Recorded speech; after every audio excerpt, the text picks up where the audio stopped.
What's up, guys? We got some patch notes today, week 4 of the PTS. A lot of this stuff we talked about on Thursday.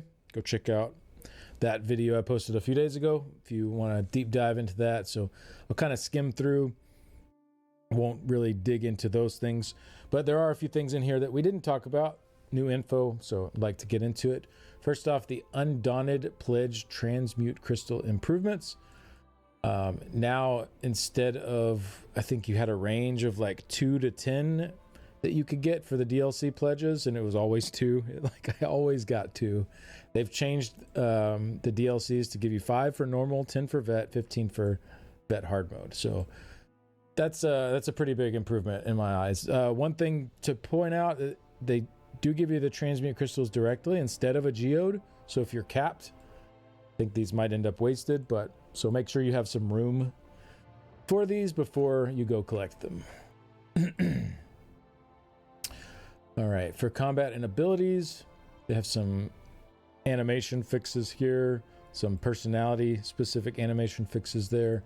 We talked about Strife already on Thursday, so I'm not going to get into a deep dive here, but essentially this spammable has been buffed up quite a lot.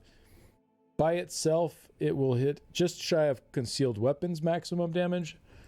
So without the Soul Cleaver set, it'll be a little weaker than concealed weapon. If you are running Soul Cleaver, though, this spammable should hit a little higher. So I think it's kind of cool. There's like a use case for both spammables. If you're not running that set, concealed's still your highest damage. But if you are, then go with Swallow Soul. Good news here for Mag Blades. This is going to be a lot of fun. For Sorcerer, again, we went through all this stuff on Thursday as well. I'm not going to dig into all this, but there was one point of contention we were kind of tossing up in the air, like we didn't know if it was necessarily a buff or if it was a nerf. I was thinking for PvE, this was probably going to end up a slight buff. Wasn't sure. We did see a parse posted just earlier today. Static Reverberation hitting 21k, which is a good bit up from where it was. However, this person was also using Crystal Weapon as the spammable, which gives more chances for static reverb to trigger.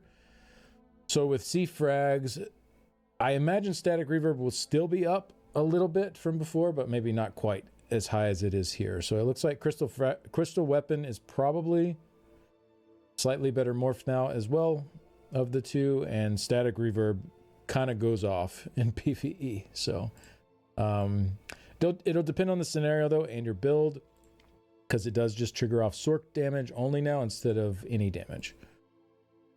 What else is new here? They fixed some UI stuff with Battlegrounds and Veterancy. Yeah, and then Monolith of Storms is now considered a Sorc ability, so this is also contributing to those static reverb procs.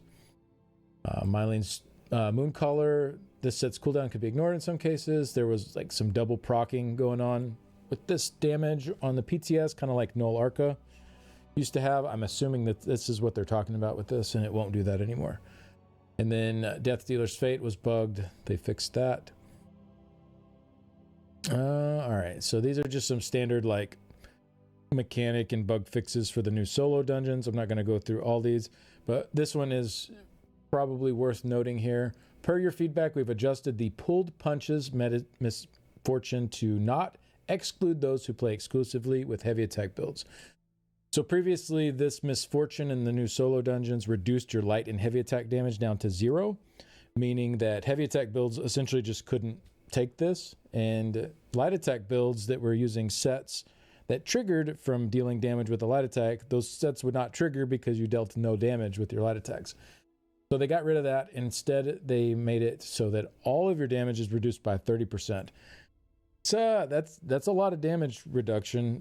Definitely, if you were doing a light attack build, this is a heavier hit on your damage than just losing your light attacks.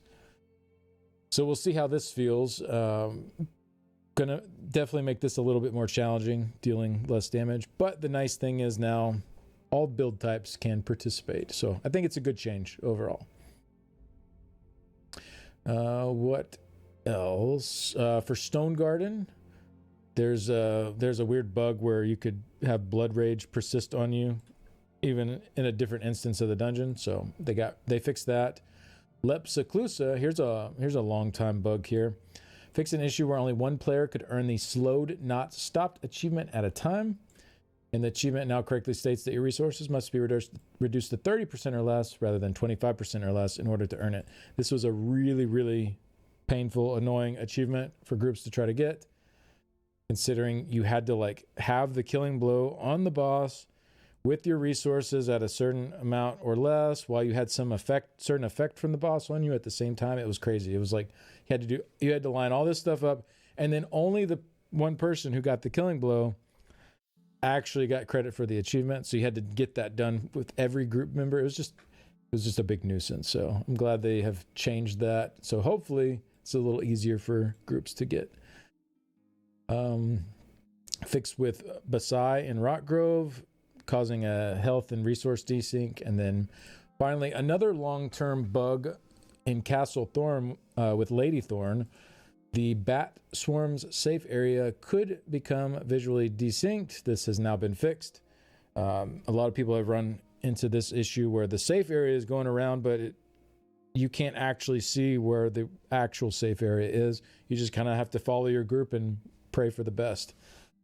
So that has been around a really long time. Looks like it is now fixed. And they also added in another thing that's kind of interesting. If you are rezzing one of your allies in the Bat Swarm area, in the not safe area, while you're rezzing, you get an immunity from the damage. So, you know, this won't help you get a trifecta or anything, because if somebody died, then the trifecta's already done anyways. But for just clearing like the vet or the hard mode or whatever, it's gives a little bit more wiggle room there for groups to be able to recover if somebody dies in that last phase. Whereas before it was kind of like, well, somebody dies there, you're really not going to res them because you can't stand out there and res them without like a magma shell or something like that. So probably an okay change to make just to help groups get through that a little bit easier, but you know, not really too big of an impact either way.